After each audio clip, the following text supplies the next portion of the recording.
Hi, I'm Roger. This is my shop.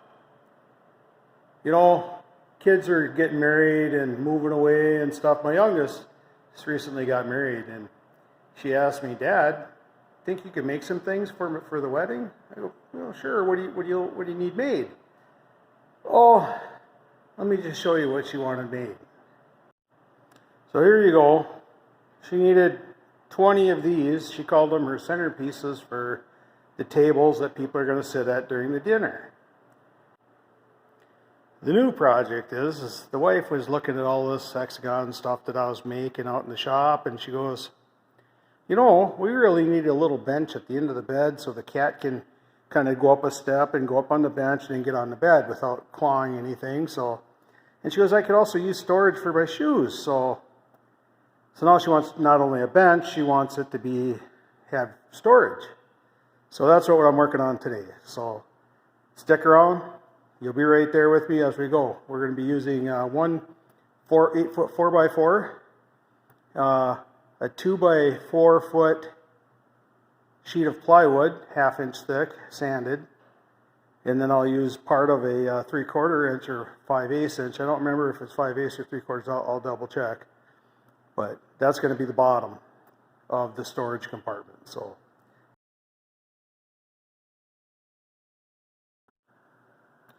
well, there we go. We got 4 pieces cut, all to 17.5 inches. Got the block there, so they're all the same size. And now we have to start trimming them down. And we're going to be using this fine tool to do it. So what I'm going to do is I'm going to be I'll plane off each side, make sure every side is nice and clean with no flaws, and then we're going to have to cut the boards down even farther yet. So I'm anticipating the legs being about between 2 1/4 and 2.5 inches square. Well, there we have it. We got a couple of panels cut. Start thinking about the router. Going to be routering. I'll show you here in a second here. Routering in on each leg on 2 sides for the side wall and the back panel or the front panel, just to close in the storage compartment. So let's take a look. So there's the 2 panels I cut. Now I'm just starting to mark out. So I'm going to go a 1/2 inch in, 1/2 inch in, 1/2 inch router for the 1/2 inch plywood. It's going to go in about 5/8 of an inch, and then all the weight is going to be spread out through the entire board. So that's how it looks so far. We're getting there. Routering sure does make a mess, but there's my homemade router table. I think the table is made for a saw, but got my angles routed. So here's a look from above. So now you should be able to see kind of how the panels are going to go together. So, all right, let's take a look and see how the assembly went. It's just assembled without glue or anything yet. I'm just testing it, so take a look.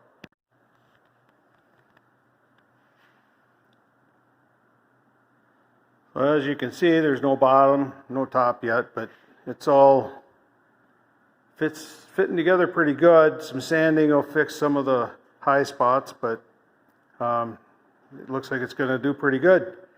Now I'm going to flip it upside down on top of the piece of 5/8 plywood that I have, and I'll draw out the bottom, and I'm going to set the bottom in and attach it with glue and pocket screws. Well, here it is all assembled, not glued yet, but I got the bottom cut, and it fits pretty nice.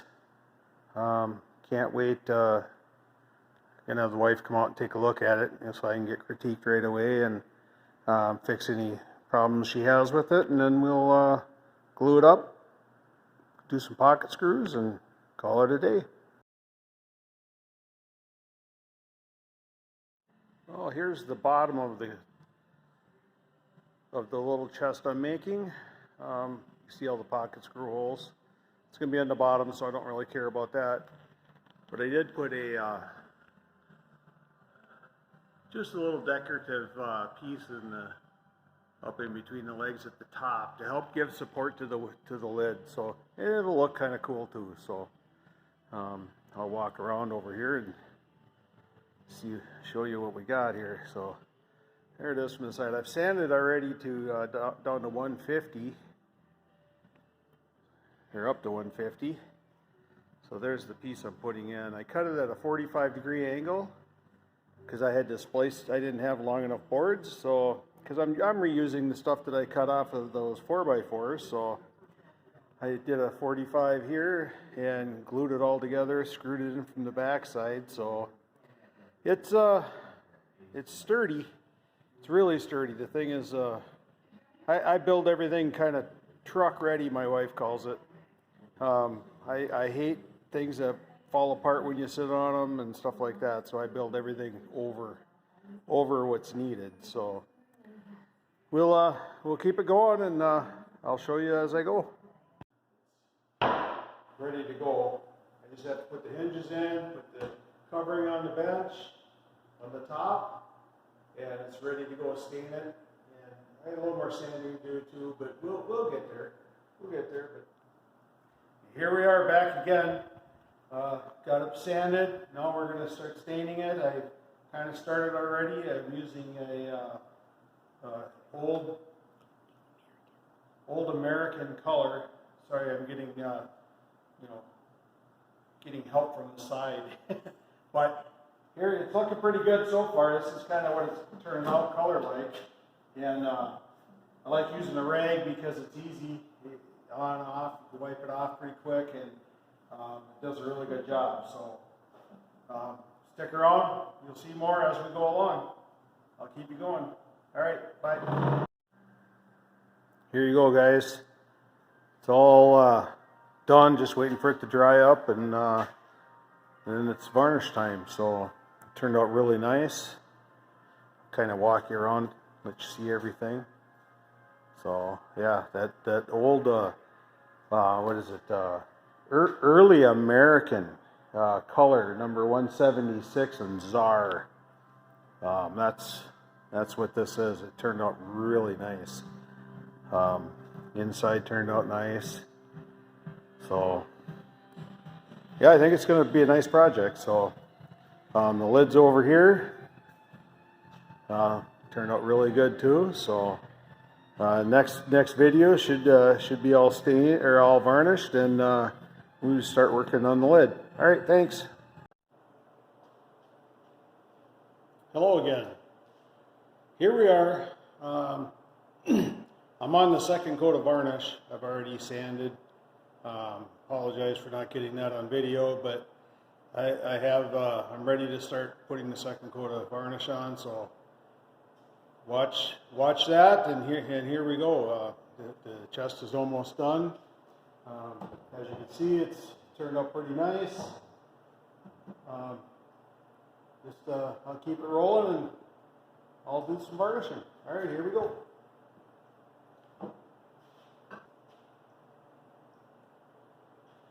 So I'm using a crystal clear varnish, water. I think it's water. Yep, polyurethane, water-based, crystal clear. Using foam brushes, they seem to work pretty good for me. So I'm working on the lid right now. It's kind of in the back. Apologize for that, but it's already been sanded, 220. And second coat's just going to go on super quick. Just try to cover everything and make sure try not to get any air bubbles in it. So I'm actually putting it on a little thick, and that way I don't have to keep spreading it around. These foam brushes tend to leave some air bubbles if you kind of dry brush them a little bit. So I try to keep everything kind of really good and wet. Try not to skimp on the varnish. I want it to be as thick as possible without having buildup. So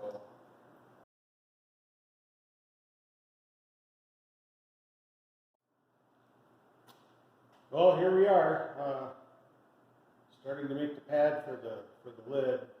I have my wife coming out to help. She requested not to be videotaped, so what we're going to do here is we're going to cut 2 thicknesses of this 1-inch foam and put that over, put some batting around it, and then we will staple the batting in from the back. And we do have some fabric that we're going to put over it, and hopefully it matches everything else, but the varnishing went really well. Really like it. It's a lot nicer than some of the stuff you find in the stores. So, but as we go, we'll keep you posted and let you watch the progress as it comes. Okay, we got started. As you can see, we have some foam underneath, some batting to hold it in place, and we've started stapling the batting on the 4 sides. We have a lot of extra, so we're going to trim that off after we get it all stapled on. And then the covering will come on. It'll be that color. So we're getting there. Well, here's how it turned out. Here's the back. We used the tacks, the upholstery tacks or whatever, but hold it on. And here's the front side. So it turned out really nice. We're going to be installing it on the cabinet, and then the cabinet will be done and we'll be taking it to the house. So we'll keep you involved in that too. So stick around. Well, here it is, guys. Got the top done. It's all hinged on now. Got little rubber bumpers here so it doesn't bounce on the. But you can kind of see on the sides here. This was kind of a pain, but the helping hand, paper clips.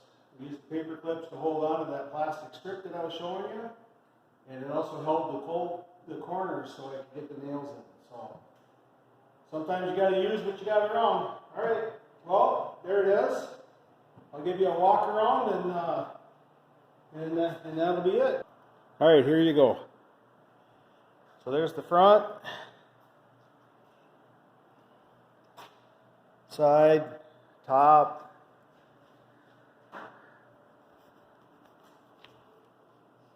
My shop, me and my shaky hand. Turned out really good. So there's how the hinges turned out. They actually turned out really nice. So if you like what you see, leave a comment, let me know, hit subscribe. See you on the next video.